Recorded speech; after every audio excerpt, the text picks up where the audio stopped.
إن الحمد لله نحمده ونستعينه ونستغفره ونعوذ بالله من شرور أنفسنا ومن سيئات أعمالنا من يهده الله فلا مضل له ومن يضلل فلا هادي له وأشهد أن لا إله إلا الله وحده لا شريك له وأشهد أن محمدا عبده ورسوله أما بعد فأعوذ بالله من الشيطان الرجيم بسم الله الرحمن الرحيم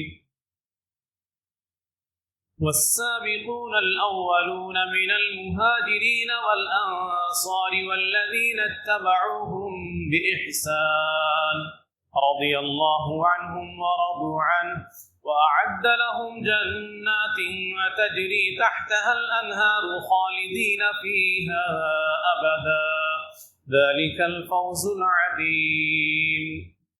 وقال النبي صلى الله عليه وسلم خير الناس قرني ثم الذين يلونهم ثم الذين يلونهم. وقال النبي صلى الله عليه وسلم من يرد الله به خيرا يفقهه في الدين. معزز حاضرین جمعہ اور محترم سامعین، ہر قسم کی حمد و ثنا، تعریف و تقسیم دوسرے ہوئی بڑائی اور عبادت و بندگی لائق اور مناسب ہے اللہ رب العالمین کے لیے، جو خالق کائنات ہے، مالک ارض و سما ہے اور سارے جہاں کا رب ہے. اور درود و سلام نازل ہو تمام نبیوں اور رسولوں پر، خاص طور پر آخری رسول جناب محمد صلی اللہ علیہ وسلم پر بے شمار درود و سلام نازل ہو. اللہم صلی علیہ وبارک وسلم.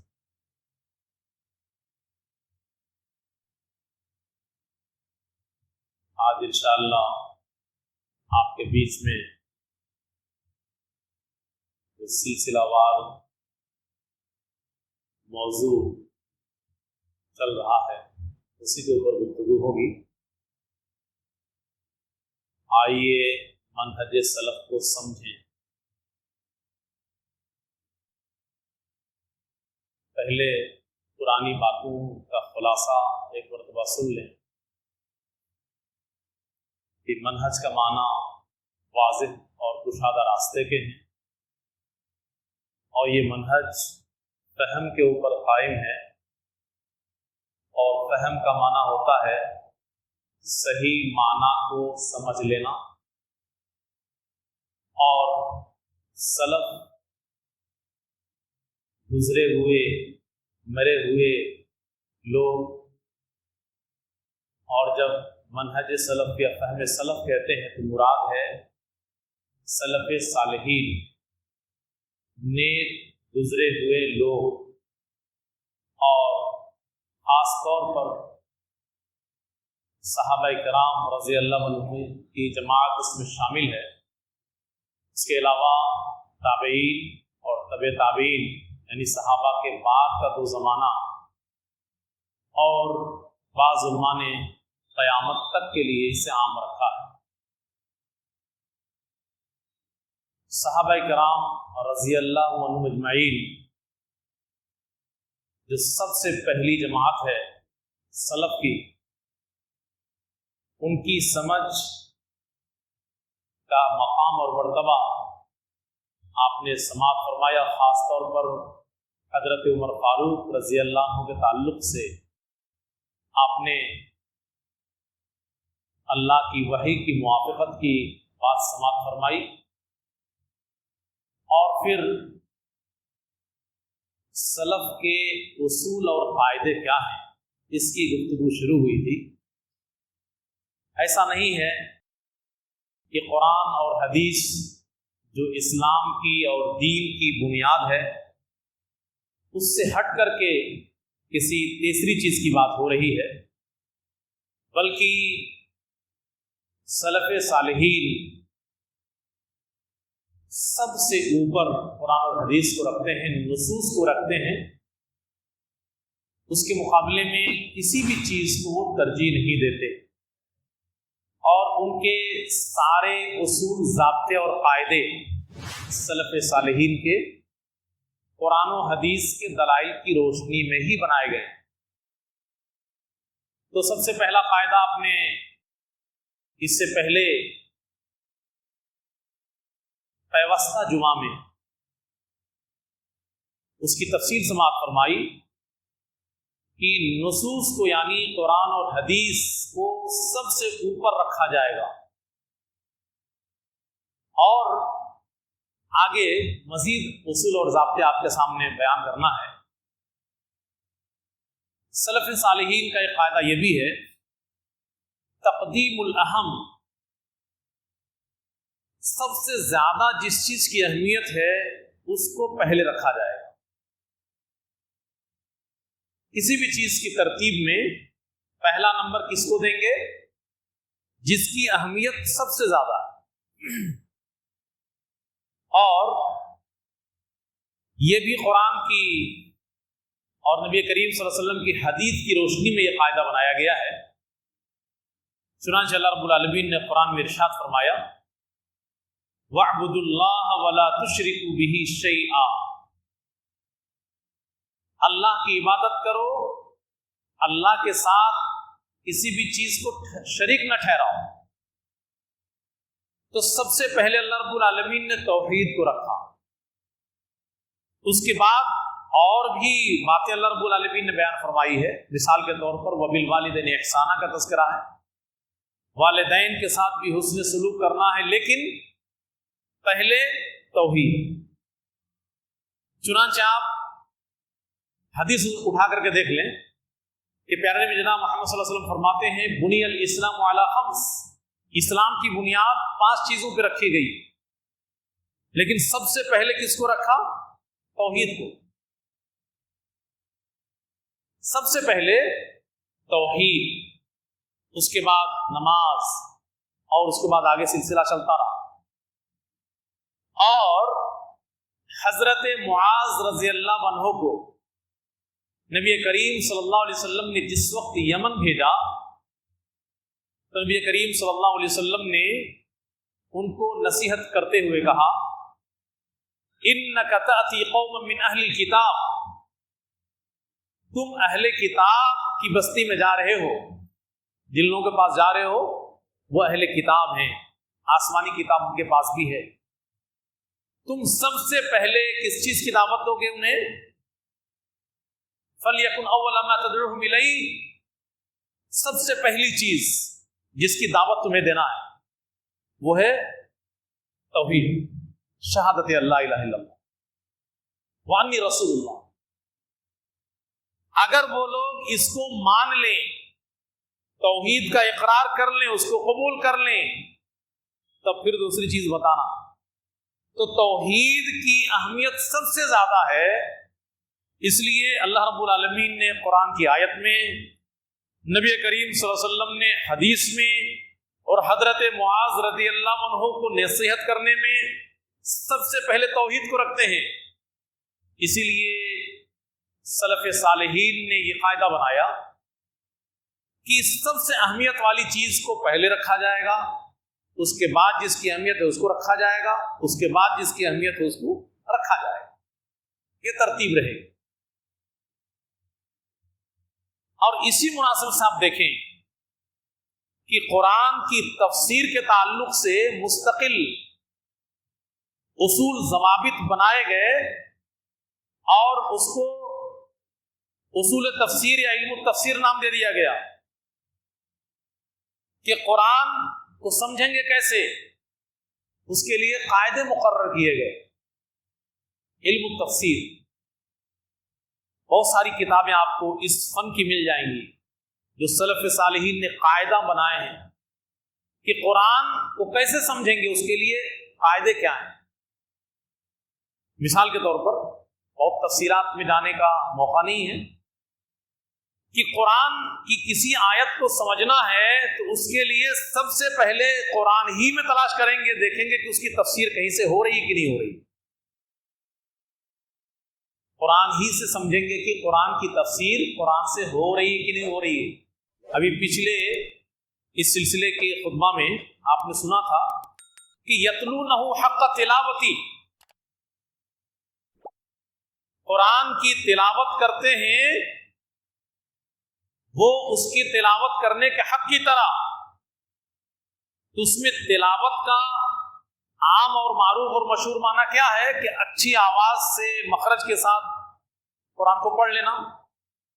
لیکن یہاں پہ اس کا صحیح معنی کیا ہوگا کہ قرآن کی صحیح تابعداری کرنا، پیروی کرنا، اور اس کی تفسیر قرآنی سے کی گئی ہے. والقمر اذا تلاہا، یہ قرآنی کی ایک آیت ہے، اس میں بھی تلا کا لفظ استعمال ہوا. اس میں یتلونا اور تلا دونوں ایک ہی مادہ سے بنا ہوا ہے. تو تلاہا کا معنی ہوتا ہے چاند جو اس کے پیچھے آئے، پیچھے آنے والے کو پیروی کرنے والا کہتے ہیں.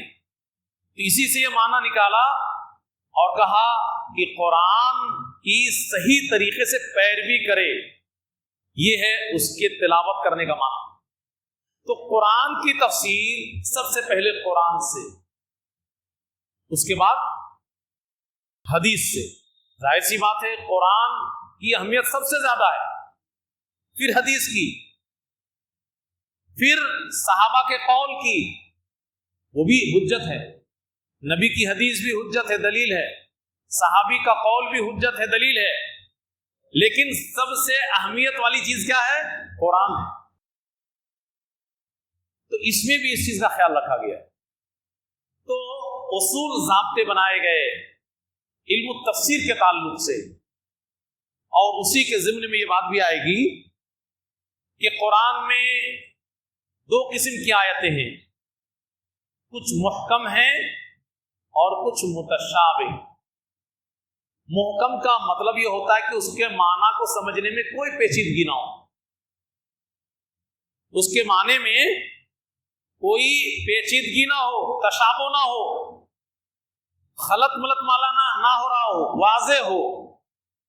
اور متشابہ کا مطلب کیا ہوگا کہ اس کو دوسرے معنی میں بھی مراد لیا جا سکتا ہے جو کہ صحیح معنی نہیں ہے. تو قرآن کی کن آیتوں کے اوپر عمل کرنا ہے؟ محکم آیتوں کے اوپر. قرآن کی محکم آیتوں کے اوپر عمل کرنا ہے، متشابہ کو چھوڑ دینا ہے. اور یہ پورے قرآن میں لاگو ہوگا، اور اسی طریقے سے اس کی تشریح اور تفسیر میں جہاں پر بھی یہ چیز نظر آئے گی اس پر بھی لاگو ہوگا. اب محکم متشابہ کی ایک مثال آپ دیکھ لیجیے کہ اللہ رب العالمین نے قرآن میں کہا الرحمن علی العرش استوى، اللہ عرش پہ بلند ہوا. اللہ عرش پہ بلند ہوا. اب استوا یہ اللہ کی ایک صفت ہے، بلند ہونا. اب استوا لفظ کا معنی تو معلوم ہے، لہذا اس کا معنی محکم مانا جائے گا.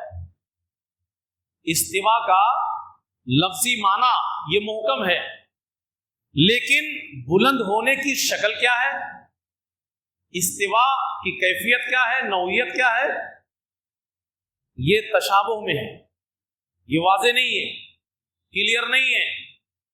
اسی وجہ سے استوا محکم اس کا معنی ہے، لہذا معنی مراد لیا جائے گا، اور اس کی کیفیت یہ واضح نہیں ہے، یہ متشابہ کی کیٹیگری میں چلا جائے گا. اس کے پیچھے بھی نہیں پڑ سکتے آپ. اس کو اور ہلکے مثال میں آپ لے لیجئے. اللہ رب العالمین کا ایک صفت انعام ہے السمیع، اللہ سننے والا ہے. البصیر ایک صفت انعام ہے، اللہ دیکھنے والا. اللہ سنتا ہے، اللہ دیکھتا ہے. اب سمیع کا لفظ ایسا ہے کہ اس کا معنی عرب کے لوگ عربی زبان میں تو جانتے ہیں، لیکن سننے کی شکل کیا ہے، اللہ کے سننے کی، دیکھنے کی شکل کیا ہے، کیفیت کیا ہے، یہ واضح نہیں ہے. ہم آپ دیکھتے ہیں، یہ واضح ہے کہ ہم کیسے دیکھتے ہیں اپنی آنکھوں سے. ہم اپنے کان سے سنتے ہیں، ہمیں معلوم ہے، لیکن لیسا کمثلہ شیء، اللہ کے لیے کوئی مثال بھی نہیں ہے۔ تو ان سب جتنے بھی صفات اللہ رب العالمین کے ہیں ان سب کا معنی یہ محکم کی کیٹیگری میں جائے گا، اور اس کی کیفیت یہ متشابہ کی کیٹیگری میں چلا جائے گا۔ اور اسی وجہ سے کہا گیا کہ معنی تو معلوم ہے لیکن کیفیت مجہول ہے، اور کیفیت مجہول ہے یعنی متشابہ کی کیٹیگری میں ہے، تو جو شخص اس کے پیچھے پڑے گا وہ بدعت کا مرتکب ہو جائے گا۔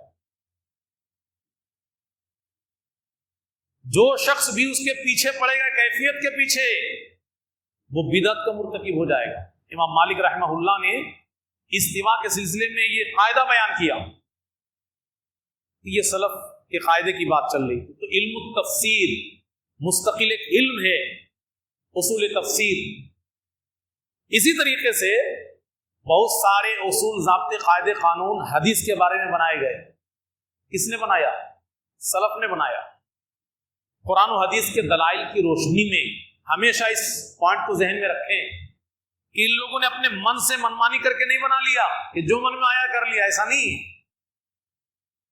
وقت کی ضرورت کے حساب سے اس کو تحریر میں لے کر کے آئے۔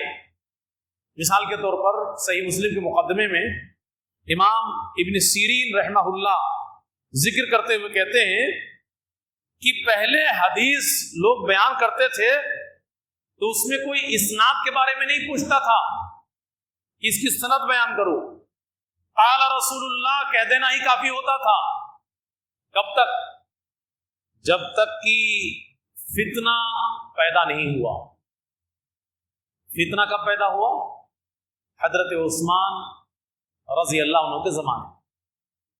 تو امام ابن سیرین رحمہ اللہ کہتے ہیں کہ جب تک فتنے وجود میں نہیں آئے، گمراہ فرقے وجود میں نہیں آئے، بدعات اور خرافات نے جنم نہیں لیا، تب تک سلف اسناد کے بارے میں نہیں پوچھتے تھے۔ اللہ کے رسول کی حدیث کو بغیر اسناد کی تفصیل کے لے لیتے تھے۔ اسناد کا مطلب حوالہ پورا، کہ کس سے سن کر کے بیان کر رہے ہو۔ لیکن کہتے ہیں کہ فلما وقعت الفتنہ، جب فتنہ پیدا ہو گیا تو ان لوگوں نے کہنا شروع کیا سمو لنا رجالکم، یہ جو حدیث بیان کر رہے ہو راویوں کے نام بتاؤ، سند بتاؤ اس کی۔ اب کیوں؟ اس لیے کہ پتہ نہیں کسی آدمی نے اپنے من سے تو کچھ نہیں کہہ دیا، چونکہ اس طرح کے خرافاتی لوگ اب ہر گلی میں دکھنے لگے تھے۔ سمو لنا رجالکم، کہتے ہیں کہ جب راویوں کا نام بتایا جاتا تو لوگ دیکھتے کہ اس میں اہل السنہ کے لوگ ہیں یا بدعتی لوگ ہیں کوئی اس میں۔ فینظر، پھر اس میں غور و فکر کیا جاتا، دیکھا جاتا الی اہل سنہ کہ اس میں اہل سنہ کے لوگ ہیں کہ نہیں، کوئی بدعتی تو نہیں ہے اس سند میں۔ اگر اہل سنت کے لوگ ہوتے تھے تو حدیث کو قبول کر لیتے تھے، ورنہ اس کو ریجیکٹ کر دیتے تھے۔ کیوں؟ جن بلوائیوں نے فتنے کو عام کیا وہ دین کو کچھ بھی کر سکتے تھے، جھوٹ اور سچ تمام چیزوں کو خلط ملط کر ڈالا تھا ان لوگوں نے۔ اس کی شروعات ہی جھوٹ سے ہوئی تھی۔ عبداللہ بن سبا جو اس کا بانی مبانی ہے، پہلا انسان، اس نے جھوٹ کا سہارا لے کر کے ہی لوگوں کو اپنے جال میں پھنسایا۔ تو اس لیے اب حدیث کے سلسلے میں قاعدے بنائے گئے، فلاں راوی ضعیف ہے، فلاں راوی ثقہ ہے، یہ سب باتیں اب اس کے بعد سے کہنا شروع کیا گیا کہ یہ آدمی تو گڑبڑ ہے، اس کے بارے میں تو فلاں معتبر آدمی نے یہ بات کہی ہے، یا میں نے اپنے معاملات میں اس کو ایسا پایا ہے۔ اس طریقے سے اصول ضابطے بنائے گئے کہ کس طرح کے آدمی کی بات لی جائے گی، کس کو ریجیکٹ کر دیا جائے گا۔ اب آپ جب حدیث کہ اس علم کے اندر گہرائی میں جائیں گے آپ کو پتا چلے گا کہ بعض راوی کے بارے میں محدثین میں سے کچھ لوگ کیا کہتے ہیں، یہ ضعیف ہے، اور اسی راوی کے بارے میں دوسرے لوگ کہتے تھے کہ یہ ثقہ ہے۔ ایک ہی راوی، کچھ لوگ اس کو ضعیف بھی کہہ رہے ہیں، کچھ لوگ اس کو ثقہ بھی کہہ رہے ہیں، تب کیا کریں گے؟ اس کی حدیث کو لیں گے کہ نہیں لیں گے؟ تو اگر اصول ضابطے نہیں بنائیں گے تو پھر کیسے لیں گے حدیث کو اور اس معاملے کو حل کیسے کریں گے؟ اس کے لیے بھی اصول ضابطے بنائے گئے، سلف نے بنایا۔ یہ صرف مثال کے طور پہ آپ کے سامنے ہم بات کر رہے ہیں، یہ مستقل اس علم پہ بحث نہیں کر رہے ہیں، صرف مثال دے رہے ہیں۔ اب مثال کے طور پہ یہ بات ٹکرا گئی کہ ایک ہی راوی کے بارے میں کچھ محدثین کہتے ہیں کہ یہ ضعیف ہے اور کچھ محدثین کہتے ہیں کہ نہیں یہ ثقہ ہے، کس کی بات لیں گے آپ؟ اس سلسلے میں قاعدہ یہ ہے کہ اگر جرح مفسر ہے تو اس کی بات لے لی جائے گی، اور اگر تعدیل مفسر ہے تو اس کی بات لے لی جائے گی۔ یہ جرح اور تعدیل کیا چیز ہے؟ یعنی اگر کوئی شخص کہہ رہا کہ یہ ضعیف ہے، یہ جرح ہے، کسی کی برائی بیان کرنا، کمزوری، اب اس کے ساتھ ساتھ یہ بھی بول رہا ہے یہ ضعیف اس لیے ہے کہ یہ شراب پیتا تھا، گناہ کبیرہ کا مرتکب ہے یہ، یا اپنے معاملات میں یہ جھوٹ بولتا تھا، تو جرح یعنی ضعیف کی وجہ بھی بتا دی، اس کو کہیں گے تفسیر یا مفسر۔ لیکن دوسرا آدمی کہہ رہا ہے کہ یہ ثقہ ہے، لیکن وہ وجہ نہیں بتا رہا ثقہ کیوں ہے، تو جو وجہ بیان کرے گا اس کی بات کو مانی جائے گی۔ اچھا ایک سوال ہو، اگر کوئی یہ بیان کر رہا ہے کہ ہاں اس کے اندر یہ کمی پائی گئی ہے، اور جو دوسرا محدث کہہ رہا ہے کہ یہ ثقہ ہے وہ بھی وجہ بتا رہا ہے، اب کس کی بات مانیں گے؟ دونوں وجہ بتا رہے ہیں، ایسی صورت میں تعدیل والے کی بات مانی جائے گی، تعدیل والے کی بات مانی جائے گی اگر وہ وضاحت کر دے۔ مثال کے طور پہ ایک راوی کے بارے میں ایک محدث نے کہا کہ یہ ضعیف ہے، کیوں؟ اس لیے کہ وہ شراب پیتا تھا۔ دوسرے محدث نے کہا کہ یہ ثقہ ہے، کیوں؟ اس نے شراب سے توبہ کر لی ہے۔ تو اب اس کی بات ترجیح دی جائے گی، اس کی بات۔ یہ سب قاعدے اصول ضابطے بنائے گئے، سلف نے بنایا۔ یہ سب بنایا کیوں ہے؟ دین کی حفاظت کے لیے۔ قرآن اور حدیث، دین اور شریعت یہ پوری طرح محفوظ ہو جائے، کوئی گڑبڑ چیز دین کے نام پہ نہ رہ جائے، اس لیے یہ سارے قاعدے اصول ضابطے بنائے گئے۔ اور صرف بیٹھے بیٹھے گھر میں یہ سب بنائے ہی نہیں گئے، بلکہ آپ تاریخ اٹھا کے پڑھ لیجئے کہ ان لوگوں نے دن رات ایک کر دی، چھان پھٹک کرنے میں، تحقیق کرنے میں، تفتیش کرنے میں، ایک ایک راوی کی جانکاری لینے میں، انکوائری کرنے میں۔ یہ دین کے سپاہی تھے، کوئی خفیہ انٹیلیجنس کے لوگ نہیں تھے کسی حکومت کے، یہ دین کے خادم تھے، اور دین کو بچانے کے لیے اپنے ذوق سے اور اپنے شوق سے دن رات کو ایک کر دیا ان لوگوں نے۔ اور جتنے بھی لوگ قرآن و حدیث کے راوی ہیں، ایک ایک آدمی کی جانکاری ان لوگوں نے حاصل کی، مستقل ایک فن اس کے تعلق سے وجود میں لایا۔ اور یہ صرف مسلمانوں کی خاصیت ہے، دنیا میں کسی کے پاس یہ علم نہیں ہے، اسماء الرجال کا علم۔ اسماء الرجال اس علم کا نام ہے جس میں صرف اور صرف قرآن اور حدیث اور دین کے راویوں کی پوری تفصیل موجود ہے۔ وہ آدمی کون تھا، کہاں کا تھا، کس سے پڑھتا تھا، کیسی صحبت میں تھا، اس کے معاملات کیسے تھے، سب کی زندگی، اور ایک آدمی نے نہیں کھنگالی، سینکڑوں لوگوں نے، سینکڑوں محدثین نے کھنگالی، اور سب نے اپنی اپنی تحقیق کے اوپر مہر لگائی، تب جا کر کے دین محفوظ ہو پایا۔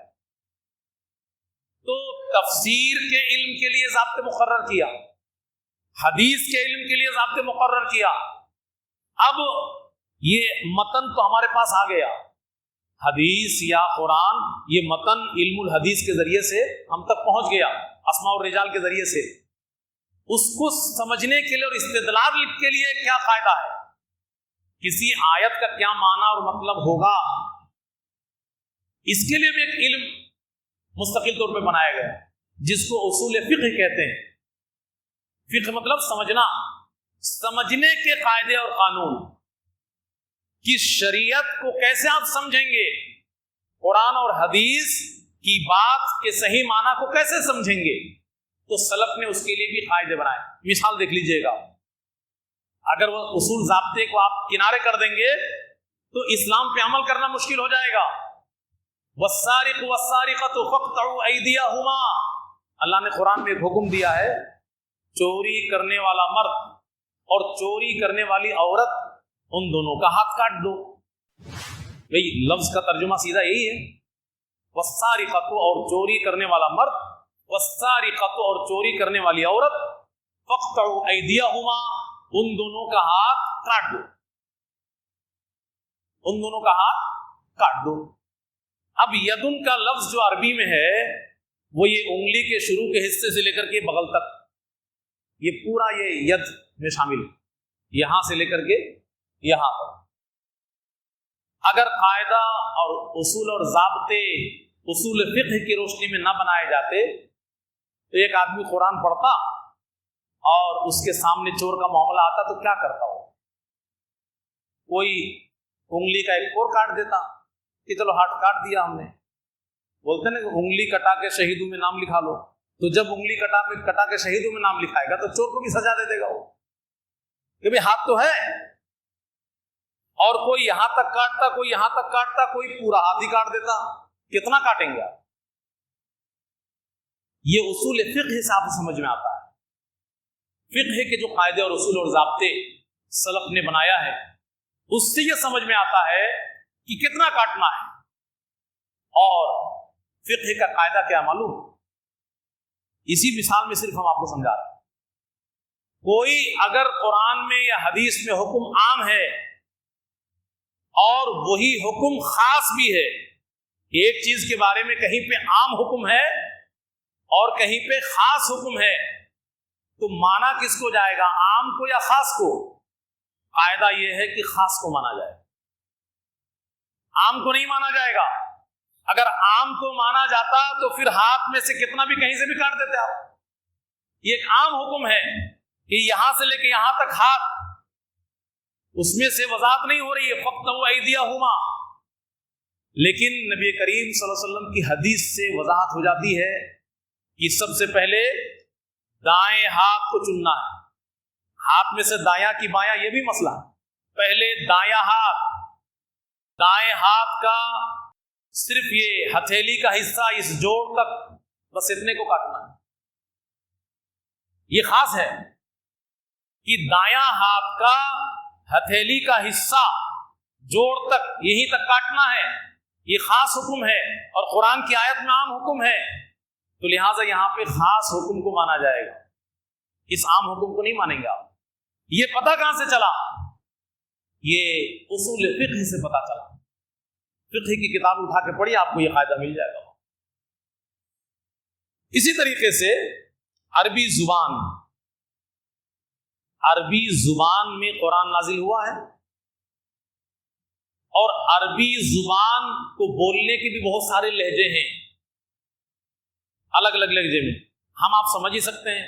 بھائی ہندی ہم لوگ آپ لوگ بولتے ہیں، کانپور کے لوگوں کا لہجہ الگ ہے، الہ آباد کے لوگوں کا لہجہ الگ ہے، بنارس کے لوگوں کا لہجہ الگ ہے، بولتے سب ہندی ہیں، سمجھ بھی لیتے ہیں، لہجہ الگ ہوتا ہے، لیکن کانپور والا الہ آباد کا بھی سمجھ لیتا ہے، بنارس والے کا بھی سمجھ لیتا ہے، اور بھی ادھر ادھر کی اسی سے ملتا جلتا سب ٹون الگ الگ ہو جاتے ہیں، لہجہ الگ ہوتا ہے، سمجھ سب لیتے ہیں، لیکن بولنے کا انداز تو بدل جاتا ہے نا۔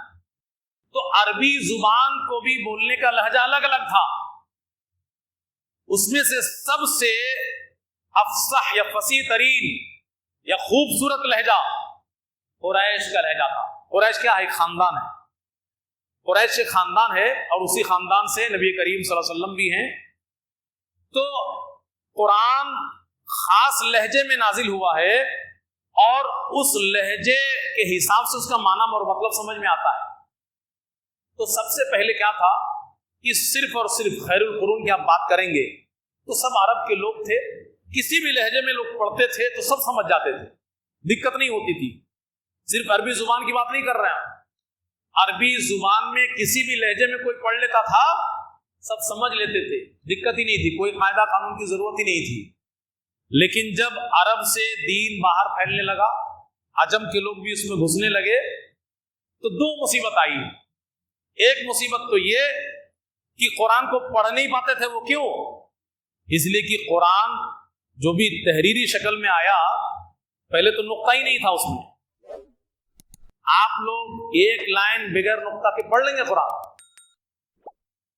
جس کو یاد نہ ہو جو سورت، ایک لائن پڑھ پائیں گے آپ نہیں پڑھ پائیں گے. بغیر نقطہ کے وہ پڑھتے تھے اور زیر زبر کے بغیر بھی پڑھتے تھے. اب جب عرب کے باہر کے لوگ قرآن پڑھنا شروع کیے تو چونکہ وہ عربی آتی نہیں تھی ان کو، لہٰذا وہ کچھ کا کچھ پڑھ دیتے تھے اور کچھ کا کچھ سمجھ بھی لیتے تھے.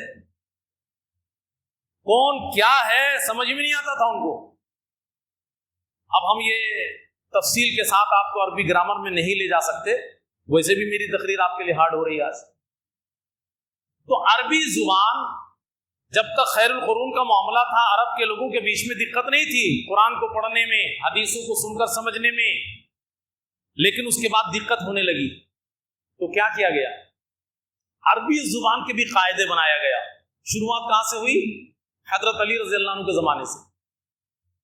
عربی زبان کا قاعدہ وہاں سے بنانا شروع کیا گیا، جس کو ہم آج نحو اور صرف کے نام سے جانتے ہیں. ترقی کر کے آج نحو صرف کے دائرے میں چلا آیا، وہ بڑی تفصیلات ہیں اس میں.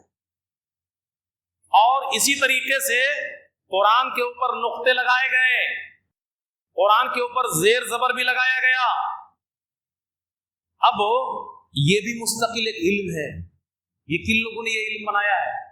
سلف نے بنایا. سلف نے ہی یہ علم بنایا ہے، اصول ضابطے بنائے ہیں تاکہ دین محفوظ ہو سکے. اب بات آئی ہے تو ایک بات ہم کہتے چلیں آپ کے بیچ میں کہ قرآن کریم سب سے پہلے کتابی شکل میں موجود نہیں تھا. اگر آپ منہج سلف یا فہم صحابہ یا فہم سلف کو حیثیت نہیں دیں گے تو معلوم ہے آپ کو قرآن جو آج کتاب کی شکل میں ہمارے آپ کے پاس موجود ہے یہ بدعت قرار پائے. کیوں؟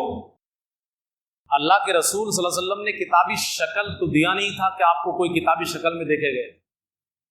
حضرت ابوبکر صدیق رضی اللہ عنہ کے زمانے میں جب بڑی تعداد میں حفاظ شہید ہونے لگے، ان کی وفات ہونے لگی، کئی موقع ایسا آیا کہ بڑی تعداد میں حفاظ وفات فرما گئے، تو ایک پریشانی کا احساس ہوا کہ اگر اسی طریقے کا معاملہ رہا تو قرآن تو سینے سے سینے میں منتقل ہو رہا ہے، اگر حفاظ کا خاتمہ ہو گیا تو قرآن ہی ختم ہو جائے گا ہمارا.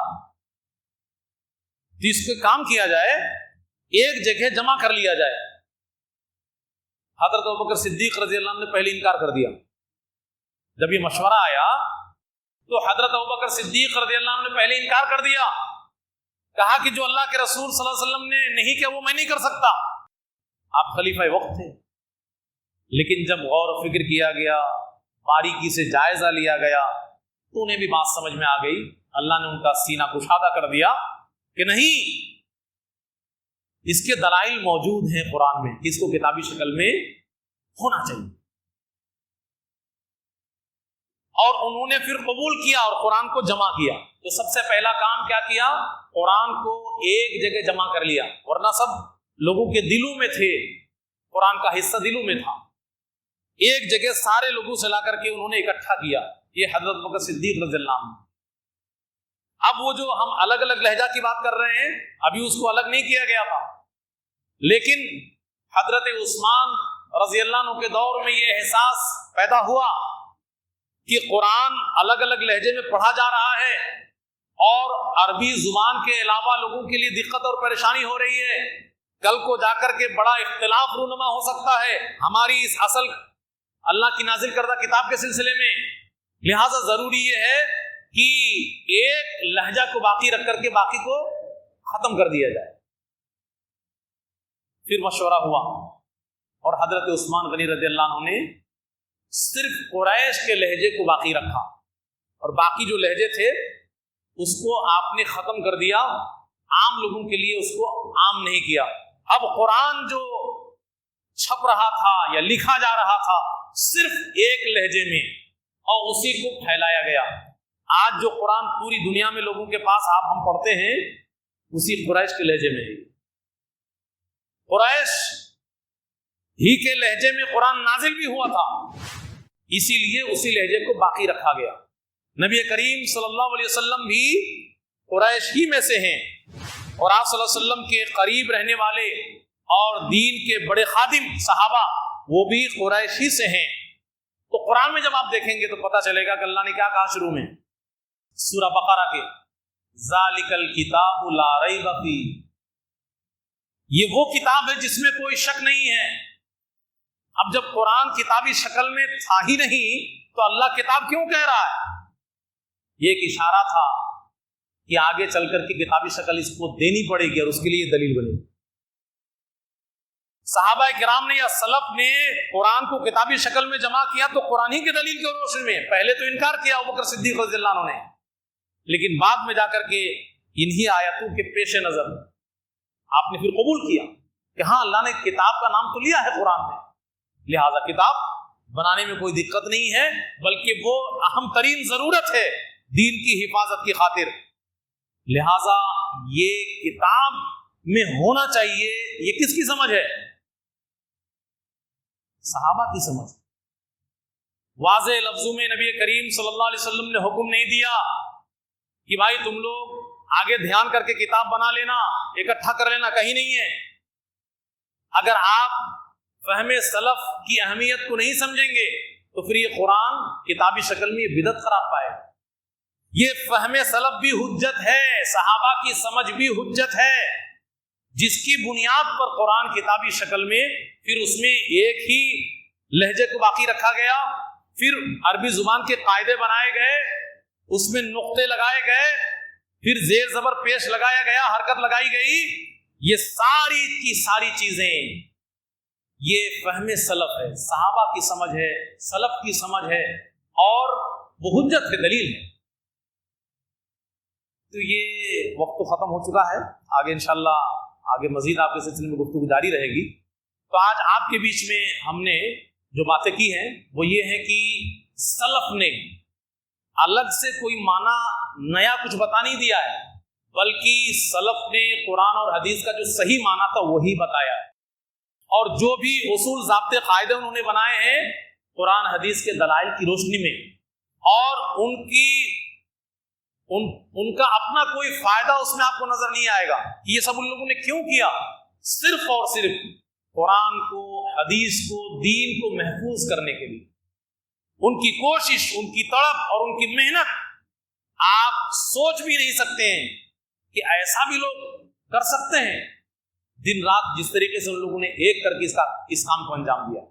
تو بہرحال اللہ رب العالمین سے دعا کریں کہ اللہ رب العالمین ہم تمام لوگوں کو سلف صالحین کی قدر و قیمت کو جاننے کی توفیق عنایت فرمائے، ان کی فہم اور ان کی سمجھ کی شرعی حیثیت کو سمجھنے کی توفیق عنایت فرمائے، قرآن و حدیث کو سلف صالحین کی سمجھ کی روشنی میں اور ان کے منہج کی روشنی میں قبول کرنے کی توفیق عطا فرمائے۔